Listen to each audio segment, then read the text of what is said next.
Am I the a-hole for charging my adult son rent after he quit his job and expected free everything? I 48M have a 22-year-old son who recently moved back in with me after quitting his job because he said he needed to find himself. I assumed he meant taking time to reflect, figure out a career path, maybe explore new opportunities. Instead, it quickly became clear that he meant sitting in my house playing video games all day while I paid for everything. He loaded up my grocery bill with snacks, used my car without asking, ran up the electricity, and acted like the house was a hotel with unlimited service. For the first month, I tried to be patient. I gently encouraged him to look for a job, sent him listings, offered to help with applications, and tried to talk to him about goals. Every conversation ended the same way. He accused me of not understanding the pressure young people are under and told me I was stuck in an old mindset. Meanwhile, he was burning through my money like I owed him a retirement plan. The breaking point came when he ordered a $300 gaming accessory using my Amazon account without asking. I confronted him, and he said, without a hint of shame, that I could afford it more than he could and that he deserved to treat himself during his journey of self-discovery. I realized he had no intention of growing up. He wanted freedom with no responsibility. So I sat him down and told him he needed to start paying rent. Not a full amount, just enough to cover a fraction of utilities and groceries, something symbolic to teach him accountability. It was less than what most people spend on daily coffee. He acted like I asked him to donate a kidney. He yelled, called me controlling, accused me of turning on him when he was vulnerable, and stormed out of the house. An hour later, my phone exploded with messages from my ex-wife. She accused me of abusing our son, taking advantage of him, and destroying his mental health. She claimed I was punishing him for being lost. She said he needed support, not bills. My son painted me as a monster who kicked him while he was down. What she conveniently ignored was that she had refused to let him move in with her because she did not want her peaceful home disrupted.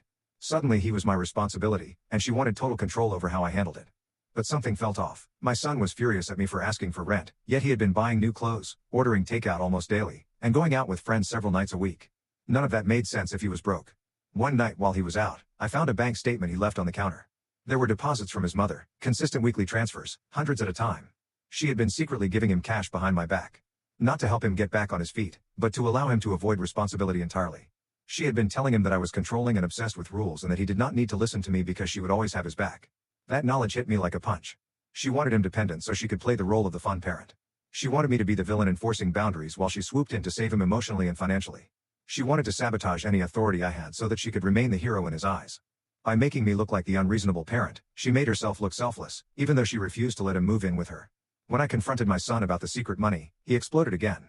He said I violated his privacy, even though the paper was sitting out in the open. He said it did not matter where the money came from. What mattered to him was that I had no right to ask for rent. I told him adults contribute to the home they live in and that if he wanted independence, he needed to act like an independent adult. He screamed that I was trying to control him like a child. I told him I would stop treating him like a child when he stopped acting like one. The next morning, he left to stay with his mother. She texted me a long, dramatic paragraph about how she rescued our son from a toxic environment and that I broke his spirit. I responded with one sentence: if you can support him fully, then do so. Not surprisingly, she panicked. She called me immediately, insisting she never meant permanently, and said he needed structure, the very thing she undermined. She admitted she could not afford to house him long term. Her plan was to give him enough money to keep him passive while dumping the real workload on me. 2 days later, he showed back up at my door, quiet and humbled. His mother had told him he could not stay indefinitely. He asked if he could move back in temporarily. I told him yes, with conditions. Rent. Chores. A job search plan. Respect. He agreed. He did not apologize, but he agreed. For now, that is enough. And here I am asking myself, am I the a-hole for making my adult son pay rent after he quit his job, or am I finally breaking the cycle his mother tried to trap him in?